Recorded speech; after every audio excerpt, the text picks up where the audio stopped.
दोस्तों, हम में से कई लोगों के अंदर एक बहुत बड़ा प्रॉब्लम है कि हम लोग कभी संघर्ष करना नहीं चाहते हैं। बहुत जल्द हम हार मान लेते हैं, अपनी परेशानियों से, अपनी परिस्थितियों से हार मान लेते हैं। थोड़ी सी परेशानियां और कठिनाइयां क्या आ जाती है, हम हिल जाते हैं, हम टेंशन में आ जाते हैं और हार मानकर बैठ जाते हैं, कुछ नया नहीं कर पाते हैं और यहीं से असफलता की शुरुआत होती है। और हम लोग ये क्यों भूल जाते हैं कि जीवन के परिस्थितियों में अगर परेशानियां और समस्याएं ना आए तो वो रास्ता कभी भी सफलता की ओर जाता ही नहीं है।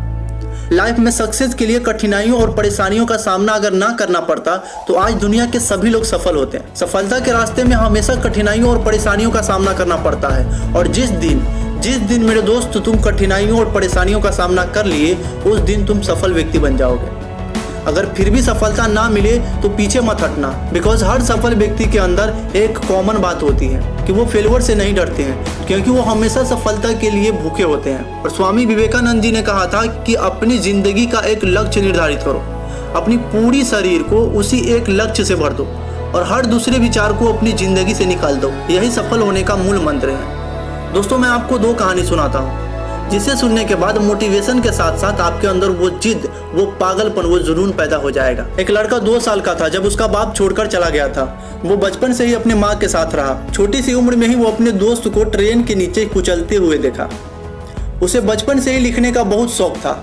जब ये स्कूल में था तब वो अपनी पहली कहानी लिखी और तभी से पढ़ाई के साथ साथ कहानियां भी लिखने लगा और उसे हर जगह रिजेक्शन लेटर मिलने लगा। लेकिन उसने लिखना नहीं छोड़ा। उसने अपने घर के दीवार पर उस रिजेक्शन लेटर को कील लगाकर टांगना शुरू कर दिया और साथ में पढ़ाई भी कर रहा था। पढ़ाई पूरी होने के बाद जॉब ढूंढने लगा, लेकिन उसे कहीं पर भी जॉब नहीं मिली। इसने कई छोटे मोटे काम किए लेकिन लिखना फिर भी नहीं छोड़ा। इस बंदे ने लॉन्ड्रिंग रूम में वॉशिंग मशीन को डेस्क बनाकर अपनी पहली नोवेल लिखना शुरू किया। लेकिन कुछ पेज लिखने के बाद इसे लगा कि शायद ये भी लोगों को पसंद नहीं आएगी। इसे उसने उठाकर डस्टबिन में फेंक दिया। दोस्तों, हर किसी के लाइफ में एक ऐसा वक्त जरूर आता है कि उसे लगने लगता है कि अब कुछ नहीं हो सकता, लेकिन दोस्तों उस वक्त हमें पीछे नहीं हटना है। ये बंदा भी लगभग हार मान चुका था, लेकिन दूसरे दिन उसकी पत्नी ने डस्टबिन से वो पेज निकालकर पढ़ी और उस बंदे को कहा कि तुम कमाल के लिखते हो और इस नोवेल को पूरा करो, मुझे पूरा विश्वास है कि लोगों को पसंद आएगा। उसने उस नोवेल को पूरा किया और उसे पब्लिश करवाने चला गया। दोस्तों, अभी भी प्रॉब्लम खत्म नहीं हुई थी। एक के बाद एक लगभग 25 से 30 पब्लिशर ने उसे रिजेक्ट कर दिया था, लेकिन वो कोशिश करता रहा और कुछ दिन बाद सफलता ने उसका दरवाजा खटखटाया। उसके पास एक फोन कॉल आया जिसने उसकी लाइफ बदल दी, क्योंकि एक पब्लिशर ने उसका प्रपोजल एक्सेप्ट कर लिया था। उसके बाद उसकी नोवेल रिलीज हुई और वो सुपर हिट रही।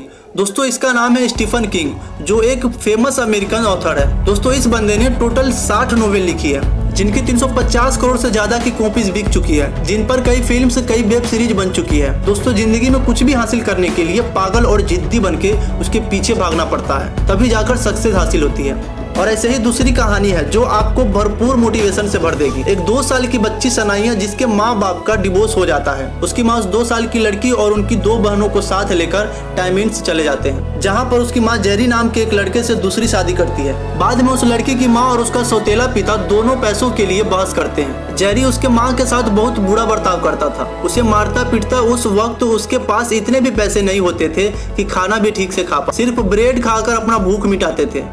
टाइमेंट्स में सर्दी बहुत ज्यादा होती थी, लेकिन इसके पास पहनने के लिए जूते नहीं थे। ये पैरों में प्लास्टिक की थैली बांधकर सर्दी से बचने की कोशिश करते। सनैया नाम के उस लड़की को म्यूजिक बहुत पसंद था। उसने अपनी पहली सॉन्ग अपनी माँ के लिए लिखी, जिसका नाम था mama want you come out to play.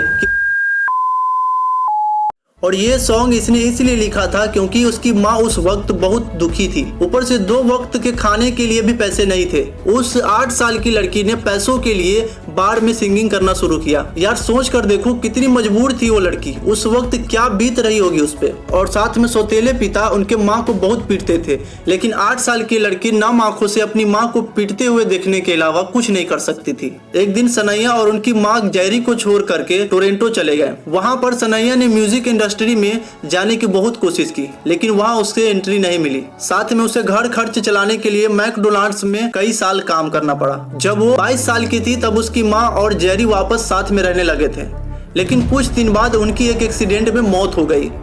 अब सनैया और उनकी बहन बिल्कुल अकेली थी, क्योंकि सनैया को सिंगिंग करनी थी, इसलिए वो बाकी काम छोड़कर अपनी बहनों का गुजारा करने के लिए कसिनोद में वो सिंगिंग करने लगी। फिर एक दिन उसने अपने कुछ गानों का टेप रिकॉर्ड किया। उसके गाने नेक्सविल में सुने गए और लोगों को बहुत ज्यादा पसंद आई। इसके बाद वो धीरे धीरे आगे बढ़ती गई। दोस्तों आज उसी लड़की सनैया के नाम 5 ग्रामी अवार्ड है और अब तक के इनके सॉन्ग्स के 10 से 15 करोड़ रिकॉर्ड्स बिक चुके हैं। कभी जिस लड़की को ढंग से खाना खाने की पैसे नहीं थे, आज उसी लड़की की टोटल नेटवर्थ 22 अरब रुपए से भी ज्यादा है। दोस्तों कुछ भी हासिल करने के लिए आपका उम्र, आपका कंडीशन मायने नहीं रखती है, बस आपके अंदर वो कीड़ा होना चाहिए जो आपको बैठने न दे। मेरे भाई इन दोनों ने अपने इतने बुरे हालात में भी इसने सफलता हासिल किया, तो मुझे नहीं लगता कि इतने फेल्योर और इतना बुरा कंडीशन आपका होगा। जब ये लोग कर सकते हैं तो आप क्यों नहीं कर सकते। जिस दिन आप ठान लोगे, जिद पकड़ लोगे, पागल बन जाओगे अपने उस सपनों के लिए, उस दिन से आपकी उड़ान आसमान छुएगी। दोस्तों अगर ये वीडियो अच्छा लगा तो इसे लाइक करना और अपने दोस्तों के साथ शेयर करना, और हाँ इस चैनल को सब्सक्राइब करना ना भूलें। मिलते हैं अगले वीडियो में। जय हिंद।